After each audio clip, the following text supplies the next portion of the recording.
I'll not go into the specific details, obviously because of operational reasons, that what air defense measures or anti-aircraft measures have been taken around them.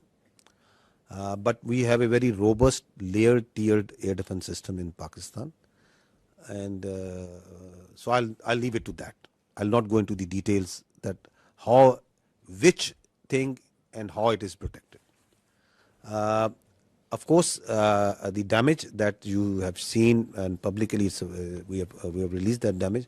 The concerned authorities have to take the corrective measures, and for which whatever, if they have to shut it down, it is their prerogative, and the Water and Power Development Authority and their concerned partners will take those. We know that in the transcript yesterday released from the Foreign Ministry about Deputy Prime Minister and Foreign Minister's briefing to Islamabad-based ambassador, they said that it was mentioned that South Asia is home of 1/5 of the world population, and it could ill afford irresponsible actions like the others carried out by India last night. We think the countries, the friendly countries in the neighborhood can do to help in this situation. To help in this situation. No, to jointly counter this regional threat. To jointly counter this regional threat. I think the first thing is to put some sense into these people who have this hubristic mindset. The first and foremost thing is to tell them that don't externalize your internal problems and don't internalize your external problems. Have some sense and don't try to act like a regional hegemon. You are not. And respect the sovereignty and territorial integrity of the other states. Live like a responsible state. Stop spreading lies. Stop putting fake news out. And live like neighbors need to live. So I think the first thing is to put some sense. And if that sense can't be put, then sense have to be put in some other way. Because this cannot go on. This cannot be allowed. That you think that you have a false sense of self-entitlement, God knows from where it comes. So this has to be told in the language that they can understand. Hopefully that language is the easier one and it doesn't get that harsh. Yesterday, Indian Defense Minister said that quotation operation is not over after the drone attacks. What is your intelligence? I mean, are you expecting such kind of attacks as like a 6 and 7 May in near future? And what is the Indian army positions about the line of controls? Are they putting the more defense or more forces over there to, let's say, to prepare a war or something? What is your intelligence about this? We are prepared for any eventuality, whatever they may do.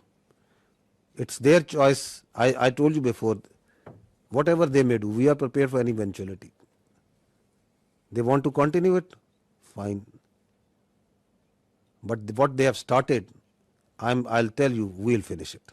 Sikandar Karmani from Channel 4 News in the UK. You talked extensively about the Pahalgam attack. I know Pakistan has called for an independent inquiry. Whilst that has not started, I wonder if the intelligence services in Pakistan have, of their own accord, begun any kind of investigation into whether indeed there were any links between, for example, Lashkar-e-Taiba and the incident in Pahalgam. Secondly, on the bigger picture, it seems from what you've been saying that Pakistan is planning a sizable response to India's actions rather than heading towards de-escalation. Can I confirm that assessment is fair? So first thing is that Pakistan has got nothing to do with Pahalgam incident. The state of Pakistan has got nothing to do with the Pahalgam incident. Has any investigation been carried out to ascertain that? So once I say, I think I say based on facts and evidence. With such a surety, I'm telling you that the state of Pakistan, naturally, I'll not say on the top of my head. It's because I know for a fact, based on the evidence, based on what we understand, based on what we have seen, that Pakistan has got nothing to do with Pahalgam incident. And that's why we say that if you think you have, then bring it forward and put it to some independent neutral commission. Because what we see, the way we have seen everything, we have got nothing to do with it. How have we come to that conclusion? Have we talked with this A, B, C, D, E, F? That's not something that needs to be shared right now. If we have that evidence, we will share it with that independent neutral commission, that how we have come to this conclusion. I know for a fact that Pakistan as a state abhors terrorism. We don't support any terrorist entity. We condemn terrorists and terrorism in all forms and manifestation in all over the world, everywhere. We are a victim of terrorism. We know that terrorists have no religion. They have no state. They are those inhuman people who think that they can impose their own view, their extremist perverted ideology on others by force. So we have no mercy, no connection, anything in common, the state of Pakistan, with terrorism. We are in fact, as I said earlier, the last bulwark state. As a state, we are standing against terrorism.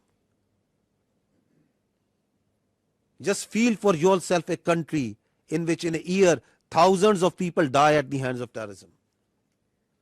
Hundreds of billions of dollars are inflicted. We stay away as much as we can away from these extremist elements. We despise them. Those who think that they can impose their perverted ideology through bullet.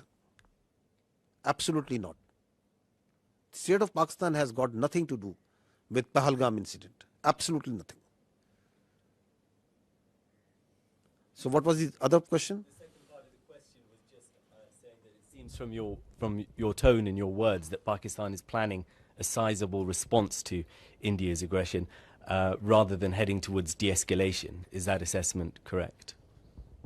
Who is escalating over here, my friend?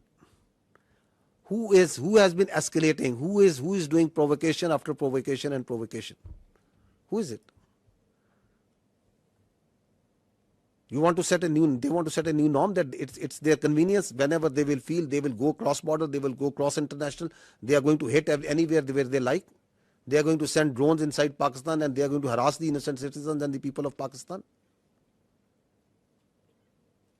They can do terrorism here. You heard just now that we are. I am here for years and we will be here for years and we are having this network from Lahore to Baluchistan. What do you think of Pakistan? That we will allow all this to happen?